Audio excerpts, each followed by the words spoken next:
My ex-wife believed she could utterly ruin my life, and she succeeded. But you know what? Karma has swung back my way, and a few years later, I'm finally getting my share of sweet revenge. I retaliated against my ex-wife after she devastated my life. When I unexpectedly encountered her at my new workplace, my anger flared, and I harbored a strong desire to exact vengeance right then and there. 7 years hadn't been sufficient time for me to recover from the havoc she had wreaked. I lost everything and had to start from scratch after she turned everyone against me. I even relocated to a different state to escape her. Yet there she was, working at the latest company where I held a senior executive managerial position. My history with Charlene was long and tumultuous, and I would have been content never to cross paths with her again following our divorce. I met Charlene when I was young and running a successful startup business.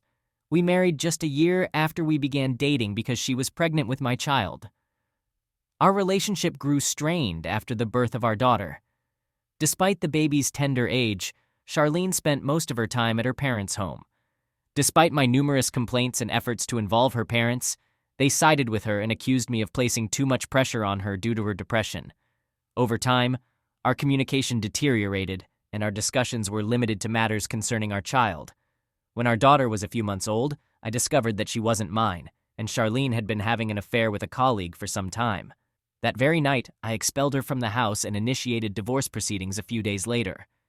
During that period, I was the sole provider for her since she chose not to return to work after giving birth.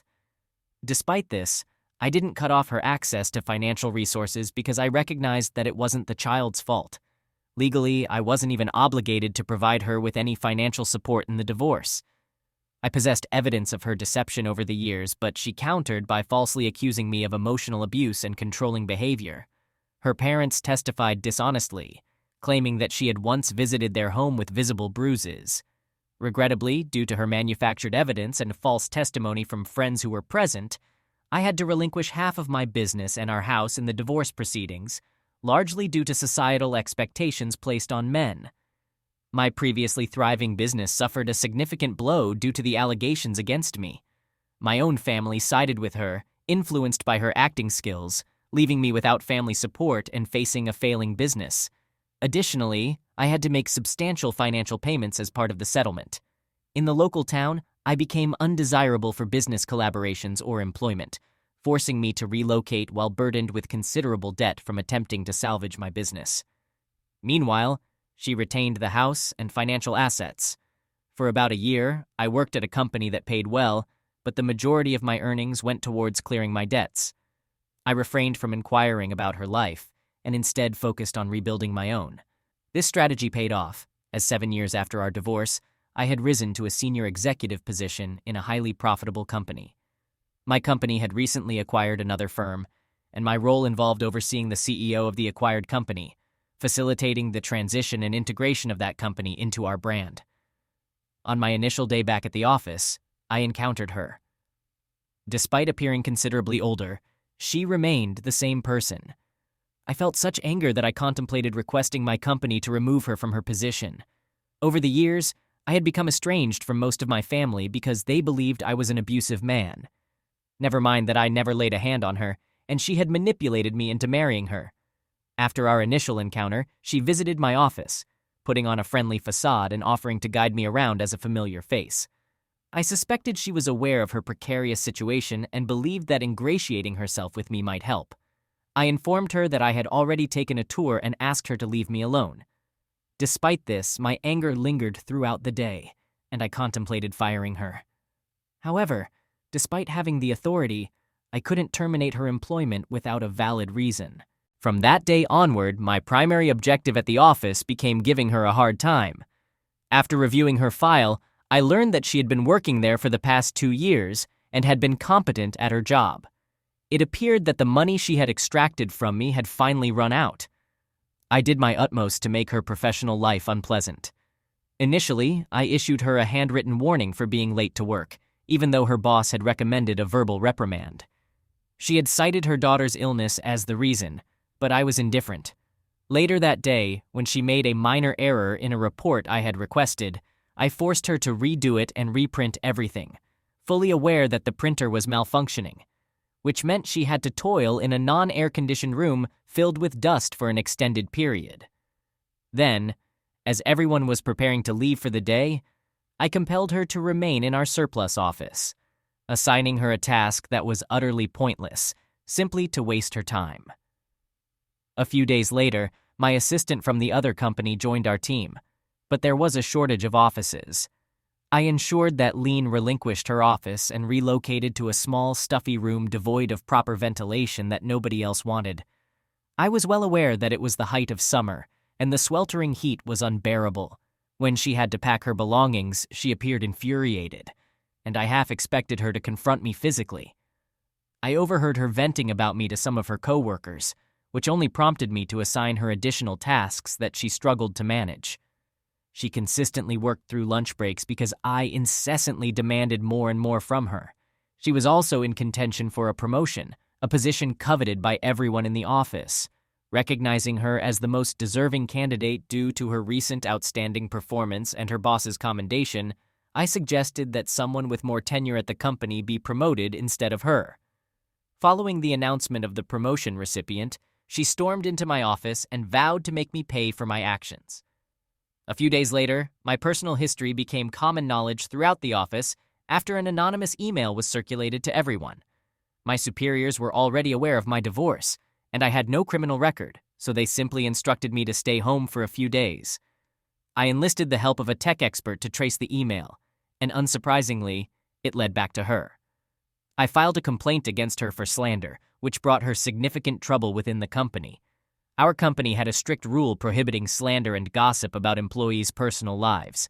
If I had been on the committee, I would have advocated for her termination, but due to my proximity to the case, I had to recuse myself. She had to stay home for several days due to the email she had sent. I also narrowly avoided losing my position within the company as a result. For a few days, I left her in peace while I contemplated a way to encourage her departure from the company and leave me alone. Seeing her face every single morning filled me with loathing, exacerbating my pain. Ironically, she ultimately orchestrated her own departure from the company, sparing me from having to get directly involved. Here's what unfolded. Towards the end of the year, our company held a fundraiser, weeks before closing out the fiscal year. I had no involvement in the planning. My role was simply overseeing the proceedings since it coincided with the company's announcement of a name change. We maintained a strict no alcohol or pills policy, particularly when clients were present. However, as the event got underway, I found myself extinguishing numerous crises, many of which emanated from her department responsible for the presentation. During the meeting, several interns began behaving oddly, displaying signs of intoxication. One intern even dozed off at a table reserved for an important investor. It was evident that something was amiss, prompting me to instruct my assistant to discreetly remove the intern from the view of the event attendees. I could detect the scent of alcohol on some of the interns, and the CEO appeared equally alarmed. I approached Charlene and requested her assistance with the tasks the interns were responsible for during the event. She adamantly declined, asserting that she was not a lowly intern, as I seemed to believe. I urged her to accompany me to my office as her behavior was causing a scene. However, her response was marked by escalating anger, and she insisted that I was not her supervisor. Her words were somewhat slurred, and her eyes appeared glassy, a departure from her usual demeanor. I promptly informed the CEO that I had observed some of the staff either being under pills or consuming alcohol at the event. I left him in charge of managing the event and engaging the guests while I delved into the unfolding situation.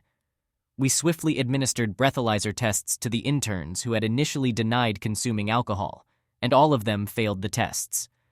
I inquired about the source of the alcohol, assuring them that I only sought information to avoid getting them into trouble. However, they remained unwilling to divulge any details. I reached a decision that, unless they cooperated and disclosed the information, we would likely terminate their contracts. Eventually, one of them confessed to stealing wine from my office. I was furious and prepared to terminate their employment, but not before they revealed something even more intriguing. They disclosed that my ex-wife had instructed them to acquire the wine for sharing before the event. I couldn't comprehend why she would act so recklessly, knowing the company's strict policy regarding staff alcohol consumption. Even I was prohibited from drinking alcohol while at work. This policy had been implemented because some employees drove to and from work events and could face legal repercussions if found drinking. I summoned her to my office and urged her to admit to her actions, emphasizing that there were witnesses to the incident. She acknowledged her mistake, but explained that she felt the need to drink due to discovering her boyfriend's infidelity. However, I wasn't naive enough to fall for her manipulations. Every word that escaped her lips registered as a falsehood in my mind. It seemed evident to me that she likely intended for the interns to disrupt the event once they were intoxicated. And who would face the consequences for a problematic event? Well, that would be me. I informed her that her actions had sealed her fate and that I would make it exceedingly challenging for her to maintain her employment with the company. She had already received 2 warnings, and a 3rd infraction would result in her termination. I outlined the humiliation she would endure once everyone discovered her attempted event sabotage, despite her hard work on it. Watching her squirm and scramble for excuses brought me a sense of satisfaction. I instructed her to leave for the remainder of the day, indicating that we would address the matter the following day. She broke into tears in my office, pleading for her job and expressing remorse for stealing the client's wine from Yofus. She claimed ignorance regarding the intern's excessive drinking and vowed to reimburse the expenses if I would just pardon her. I calculated the cost for her, leaving her stunned. She proceeded to beg me to let the matter go, acknowledging that my rigorous stance was influenced by our tumultuous history and expressing a desire to mend our relationship. I reminded her of how her previous unfounded accusations had isolated me, resulting in her obtaining my house, depriving me of my daughter, and taking away shared custody of her with her father. She no longer had the house either, hence her relocation to a different city. Once upon a time, I might have sympathized or even felt sorry for her, considering how chaotic her life had become. However, I had ceased to care. She departed for home, and I resumed managing our fundraiser. By day's end, I had apprised her superiors of her transgressions, and they were incensed, contemplating immediate termination. I, on the contrary, desired to subject her to a protracted and humiliating disciplinary process. I relished the authority to determine the trajectory of her future within the company, just as she had dictated mine all those years ago. The following morning, an email of resignation arrived from her end. Although she wished to resign with immediate effect, I had different intentions in mind. The entire office was now aware of her transgressions, and she needed to address the company. I compelled her to complete a 2-week notice period before her departure. Additionally, the company sent her an invoice for the alcohol pilfered by the intern. I contemplated filing theft charges against her if she failed to remit the owed sum. During her 2-week notice period, I ensured her days were arduous. I did her a favor by assigning her an abundance of work, thus sparing her from facing her displeased colleagues who had diligently organized the event. She endured considerable misery throughout her final 14 days at the office. On the last day, as she packed her belongings, she paid me the outstanding amount for the wine. She expressed the hope that I found satisfaction now that she was unemployed. I conveyed to her that the decision to resign was hers to make. At least this way, she could preserve some of her dignity, which would have been compromised if I had terminated her employment. When she ultimately departed from the company, I felt an immense sense of relief, akin to wanting to throw a celebratory gathering. I found contentment in the fact that she had now experienced a loss similar to what I had endured in the past. Perhaps she could embark on a fresh start at a different company. However, she would be unable to use our company as a reference during her job search. Months later, I had completely forgotten about her when I was en route to a work-related meeting. Spotting her on the streets, amidst the company of jobless and homeless individuals soliciting employment or assistance, I almost failed to recognize her. To be frank, she appeared utterly disheveled, and her appearance was a stark contrast to her previous self. I pondered how she had plummeted to such depths when she once possessed so much. Even when I had lost everything, I had not found myself destitute on the streets. This predicament seemed to be a consequence of her own actions, as life appeared to be exacting retribution for the falsehood she had disseminated about me, which had cost me everything. It appeared to be a tale of karma coming full circle. I'm curious to hear your thoughts in the comments below. Do you believe I went too far in my treatment of my ex-wife? Or do you think she deserved everything she got? All right, that was a fun story. Now let's move on to another exciting one. Stay tuned and let's dive in. Please understand, I'm not here for judgment. I'm aware that what I did was a mistake, and I've been dealing with the consequences ever since. I'm simply seeking a safe space to share my experiences. My name is Isabella, and I'm a 28-year-old woman. I've been married to my husband Owen, a 29-year-old man, for around 4 years, and we were in a relationship for 2 years prior to that. Owen and I initially crossed paths purely by chance at a cozy bookstore in the city. I was engrossed in a poetry book called Lost in the Words, and Owen, immersed in a classic novel, accidentally bumped into me. We shared a chuckle about the book collision, and that marked the beginning of our journey. Our conversation was simple, centered around our literary interests, but it somehow evolved into a genuine connection. Owen's amiable demeanor and his fascination with my poetry turned the bookstore into a welcoming haven where we could truly be ourselves. As we ventured beyond the bookstore, the city became our playground. We frequented local cafes, explored art exhibitions, and strolled through parks hand in hand. Each step felt like an exploration, not only of the city, but also of each other's worlds. With Owen, it was more profound than merely a relationship. It felt like discovering a partner who truly understood me. That quaint bookstore became our special place where our story originated, serving as a reminder that meaningful connections can sometimes emerge in the most unexpected locations. Our inaugural date marked the beginning of a remarkable love story. We decided to keep it low-key, opting for a delightful Italian restaurant tucked away on a serene street. I was quite anxious. Owen had arrived first, welcoming me with a warm smile. His choice of an Italian eatery showed his attentiveness to our discussions about food preferences. Once we settled into a cozy corner, the ambiance was perfect, with gentle lighting, the soft murmur of conversations in the background, and the delightful scent of Italian herbs wafting through the air. Conversation flowed effortlessly, transitioning from casual chatter to more profound topics. Owen shared childhood anecdotes, and I found myself opening up about my aspirations and dreams. Owen had a knack for making me laugh, effortlessly making everything feel relaxed and natural. When our meals arrived, it became a joint effort to navigate the menu. We shared bites, exchanged playful remarks about our culinary quirks, and it became evident that we were perfectly in sync. As the evening progressed, Owen reached across the table, and our hands met in the middle. Simple as it was, it conveyed volumes. In that restaurant, we silently acknowledged that this wasn't just any ordinary date. It was the inception of something beautiful. After our meal, we embarked on an impromptu stroll through the city. The night air was crisp, and the city's lights provided the backdrop for our post-dinner adventure. Walking hand in hand, we exchanged stories and shared meaningful glances that conveyed more than words ever could. Our initial date concluded with a heartfelt hug and plans for more get-togethers. Fast forward years later, and our relationship remains exceptional. We still prioritize weekly dates and thoroughly enjoy each other's company. From the moment we started hanging out in high school, Owen became my best friend, a bond that remains unaltered to this day. While I do have a girlfriend who I consider my best friend, especially outside of my marriage, nothing surpasses the friendship I share with my husband. Over the years, we've encountered some challenges, but nothing too severe. There are areas where both of us need to make improvements.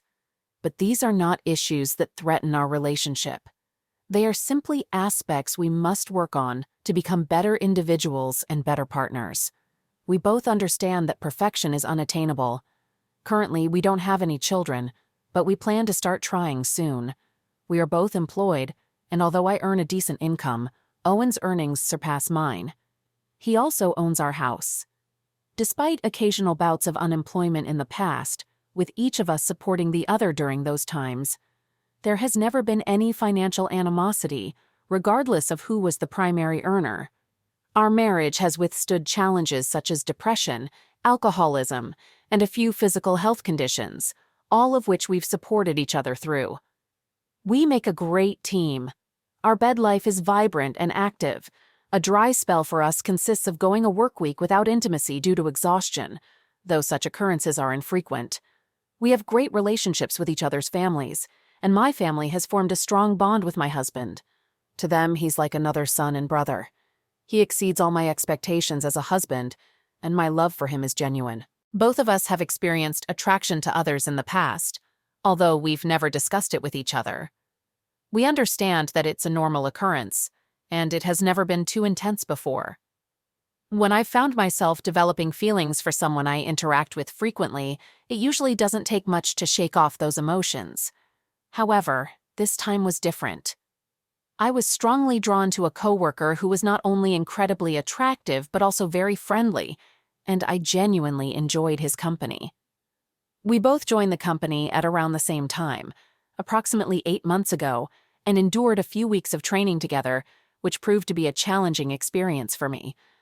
My feelings for him developed rapidly, and I'm certain I blushed several times when he flashed that charming smile.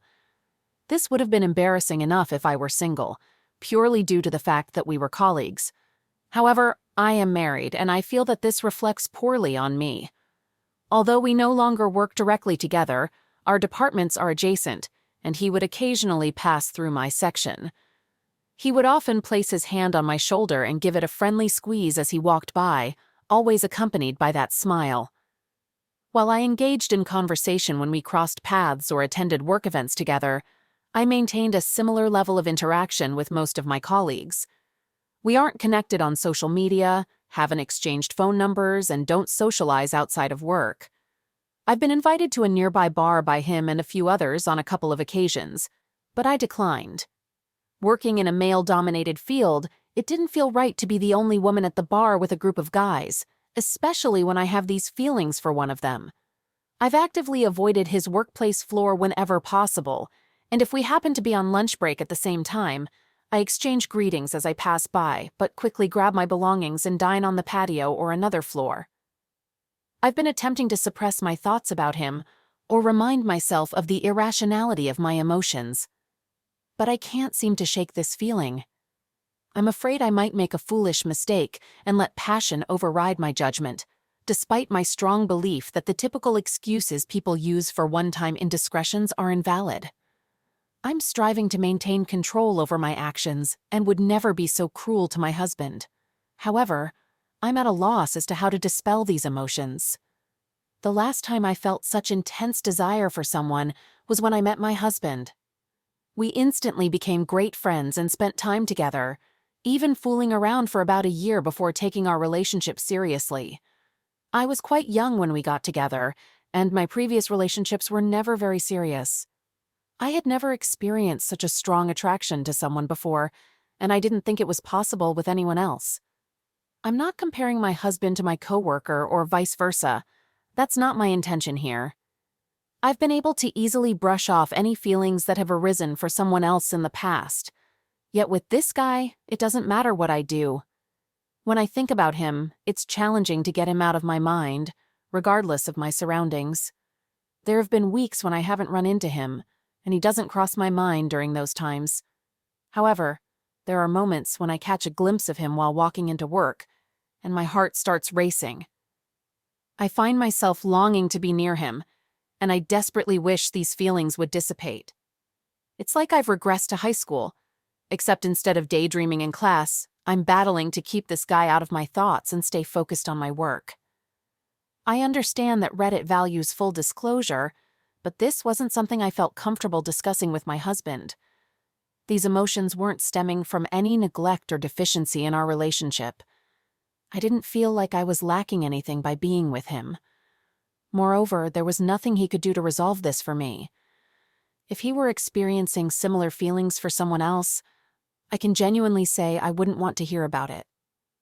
However, if he felt neglected or that my actions were driving him to seek affection elsewhere, that would be a different story. I realized that this situation would deeply affect him, and I didn't want him to feel uneasy during the 40 to 50 hours a week I spend in the same building with this guy, when there's nothing my husband could do or say to change how I feel, and there's no risk of me crossing any boundaries. I just couldn't see any reason to introduce tension into my marriage when there was no underlying issue. Our workplace comprises approximately 25% to 30% female employees, with the majority being male. We all engage in friendly banter and playful interactions, and it's not just the guys here showing affection toward the women. The extent of physical contact I've experienced from any of the male colleagues has been limited to a pat on the back for a job well done, firm handshakes, or a pat on the shoulder to get their attention while passing by to use the copier. On the other hand, I've had female coworkers playfully tousle my hair as they run past, similar to how I interact with my sisters. This isn't a formal office environment, but it's not an HR nightmare either. In light of my strong reaction to my coworker, even with just eye contact, I decided it was necessary to create some distance between us. However, upon returning to work after the weekend, I discovered that he had requested a transfer to my department and had been added to my team. Not a problem, I thought. I'm an adult, and I can handle this maturely. Surprisingly, the time away to clear my head and reevaluate where I was investing my energy had a more significant impact than I expected. Things took a somewhat peculiar turn. He started getting me coffee when he picked up his own, mainly because I had taken on a new project and was arriving earlier and staying later than usual. Strangely, he didn't extend this gesture to anyone else with increased workloads. Lunch breaks seemed to align more frequently, and I received friend requests on social media from him, which I promptly declined, among other things. I felt like he was standing a bit too close for comfort, although I still wondered if I was reading too much into it. It was perplexing and challenging since I had no desire for these feelings, yet I found myself inexplicably drawn to him, longing to sever this connection. I typically park near the smoking section due to my smoking habit and preference for proximity. One evening, while I was walking to my car, he intercepted me and asked for a cigarette, initiating a conversation that lasted a few minutes. Then, he broached an uncomfortable topic, confessing that he had been attracted to me since our first encounter and that working closely with me had revealed genuine feelings. He assured me that he understood I was married and would respect any boundaries I established. However, he admitted that he had never felt this strongly about someone before and couldn't bear the uncertainty of what-ifs. It turns out he took things a step further by ending his relationship with his girlfriend. Currently, he's staying with his parents for a few weeks while he arranges for a new place. He expressed feeling a connection between us and believed it wasn't one-sided. I clarified that I am happily married and that he shouldn't misconstrue my friendliness as flirtation. I also emphasized the importance of maintaining appropriate boundaries with coworkers. I requested some distance and made it clear that since we are coworkers, not friends, there was no need to discuss this matter further unless it pertained to work. I left the conversation, and he seemed somewhat defeated, offering an apology for crossing the line. So there I was, entangled in these complex emotions for a coworker who seemed like a character from a movie. Honestly, he had a magnetic pull on me, evoking a range of feelings. However, here's the catch. I'm married and committed. Dealing with this crush felt like walking a tightrope, desperately trying not to fall into a pit of poor choices. I recognized that I couldn't jeopardize my marriage, even though the attraction was undeniably strong. After some internal deliberation, I decided to be candid with my coworker. I told him, I have feelings for you, but I can't risk my marriage. It was a difficult conversation, and I could sense our connection dimming a bit. In an effort not to completely crush him, I asked for some time to sort through my thoughts. He was understanding and gave me the space I needed. On my way home, my mind was racing. I knew I would hurt my husband, and that realization was painful. However, deep down, I understood that I couldn't let this attraction jeopardize what I had with him. My husband was away on a work trip, and I returned home to an empty house, experiencing a peculiar mix of emotions that I hadn't felt since the situation began. Sleeping alone became a challenge, and the whole ordeal was chaotic. After a restless night, I had an epiphany. Instead of engaging in secrecy and breaking promises, what if I could persuade my husband to consider opening up our relationship a bit? We weren't exactly thrill seekers, but I believed a gentle nudge might be just what we needed. The plan was straightforward. Discuss the idea of having an open relationship with my husband. It seemed like a fair proposition to me. I could explore things with my coworker without crossing into the realm of infidelity. So the following day, when my husband returned from his business trip, I decided to have that heart-to-heart conversation to see if he'd be willing to consider this unconventional solution. I also recognized that I couldn't disclose my crush on my coworker to my husband, as he would never agree to an open relationship if he knew. Therefore, if he inquired about my sudden desire to open up our relationship, I had prepared a response. I would explain that I had grown somewhat restless and was seeking a bit of adventure. The next day arrived, and my husband texted me that he was back from his business trip. I was at work and replied that I would head straight home after my shift because I needed to discuss something. Knowing he could sometimes jump to conclusions, I reassured him that it wasn't anything urgent or negative. He sighed in relief and replied, "Okay." When my workday finally concluded, I hurried home. To my surprise, my husband had prepared dinner, and he nailed it. Italian, my favorite cuisine. We sat down, and he gave me inquisitive looks, probably wondering what was on my mind. After we finished eating, I felt it was time to reveal my intentions. I chose my words carefully, aiming to be both cautious and assertive. I began by expressing my love for him and emphasizing how our marriage was one of the most precious aspects of my life. He listened attentively as I continued, mentioning that I had been feeling somewhat bored lately and thought that a little adventure could be beneficial. He appeared puzzled, despite our previously robust bed life. Seeking clarity, he inquired about my intentions. This was my moment, and I took a deep breath, mustering the courage to ask, "How would you feel about opening our marriage?" My husband's countenance remained impassive, and he calmly requested that I repeat myself, though I sensed he had absorbed every word. It wasn't unfamiliar. Even during our dating days, he had a talent for maintaining an inscrutable poker face. I assumed he wanted me to reiterate to confirm there was no misunderstanding. Thus, I collected my thoughts and restated my question, inquiring about his thoughts on opening our marriage. To say my husband was shocked would be an understatement. Angry wouldn't even begin to describe it. He sprang up from the couch, questioning my sanity and demanding an explanation. The intensity of his reaction caught me off guard. In an attempt to elucidate, I explained that I believed an open marriage could inject some excitement into our relationship. However, he remained skeptical, accusing me of deceit and asserting that it was a veiled excuse to justify infidelity. My husband unleashed a torrent of words that cut deeply, his skill with language causing tears to stream down my face within seconds. I implored him to stop, vehemently assuring him that infidelity was the farthest thing from my mind. What else could I say? But he remained unconvinced, convinced that I was merely concealing my true intentions, intensifying the flow of tears. Then, he dropped a bombshell, declaring that this entire situation made him reconsider our marriage. That revelation hit me like a ton of bricks, and I pleaded even more desperately. I tried to retract everything, urging him to forget that I had ever broached the subject. However, he refused to let it go. In his view, my suggestion of an open marriage indicated that I had contemplated cheating for quite some time. It felt like a sudden blow to my emotions. Then came the bombshell. He needed space. I resisted, but he remained resolute and even threatened to evict me. More tears flowed. He proposed that I go stay with my sister or parents, affording him the opportunity to assess what all of this meant for our future. He declared that trust had evaporated and that he no longer had faith in me. The gravity of those words hit me profoundly. Accepting the reality of my departure, I knew my husband's tranquil demeanor often transformed into an impenetrable wall of anger. When he reached that point, reasoning with him was futile. All one could do was await the passing of the storm to engage in a rational conversation.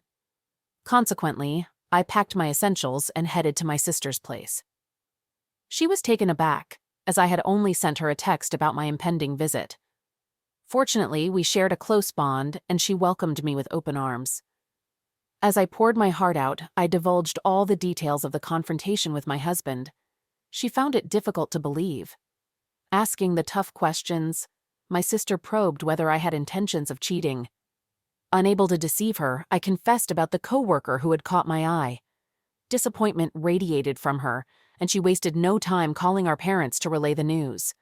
They too expressed their disappointment, but assured me of their willingness to help me communicate with my husband. Regardless of my efforts or those of my family, my husband appeared to vanish into thin air, effectively ghosting me for an unrelenting 3 months. There was not a single word from him, no response to texts, and no acknowledgement when we showed up at his place. It seemed as though he had vanished into thin air, leaving us with unanswered questions and a feeling of helplessness. My concern grew, accompanied by anger. I called in sick to work multiple times, finding it impossible to concentrate when I did make it to the office, seething with resentment towards my coworker. The attraction I once had for him faded away, and I came to realize that he was the root cause of this entire debacle. Finally, after what felt like an eternity, my husband broke his silence. I had hoped that it signaled a decrease in his anger and the possibility of forgiveness. However, that wasn't the case. Instead, he delivered a bombshell through a text. He apologized for ghosting me and then dropped the bombshell that he wanted a divorce. There was no discussion, no closure, just a cold announcement. Devastated, I spent the entire day in tears, calling in sick to work once again. My sister stayed by my side, attempting to console me, but the pain was unbearable. How could I move forward without the man I loved so deeply? The future seemed bleak without my husband, and I felt completely lost. After crying for a while, I had to confront the reality that my husband wasn't coming back. I had made a massive mistake, and the blame was squarely on my shoulders. He was avoiding me like the plague, but he did reach out to my parents, providing them with a full explanation, making it abundantly clear that attempting to reconcile was a lost cause. He even mentioned that couples therapy wouldn't mend the mess. Then, he sent me a text, instructing me to sign the divorce papers for a swift and cost-effective breakup. And just like that, he vanished from my life. No more constant contact, no responses to my texts. It's incredibly painful to accept that this marks the end of our relationship, and it's entirely my fault. Despite the chaos, I'm back to my usual routine at work, although I've reduced the number of sick days I used to take. As for that coworker, yes, he's still physically attractive, but now I find him more repulsive and disgusting. He's the one who triggered this entire disaster by approaching me in the parking lot, and I'll never forgive him for that. It appears he's realized this, as he's now going out of his way to please me. However, I'm not giving him the time of day. It's a bit challenging since we're in the same department, but I'm making it abundantly clear. No acknowledgement, no interaction. I've had my fill of his role in this mess. I didn't go into work today, but I did receive an email from my coworker. It starts with what appears to be a genuine apology and then an offer to take me out for dinner this weekend to make amends. I replied saying, "Your advances have disrupted my marriage, and I want to reiterate that I am not interested in pursuing anything with you outside of work." His second email was another apology, while reiterating that the offer for dinner as friends to make amends was still open. I chose not to respond to the second message, and he hasn't reached out again today. I find myself in a peculiar situation, developing a stronger aversion to my coworker, while still experiencing those strange, primal feelings. I'm planning a quiet dinner in and some Netflix and chill when my sister gets home. I'm also considering requesting a department change when the opportunity arises. I've spent some time browsing job listings, but I genuinely enjoy where I work, so I don't believe that's the best solution.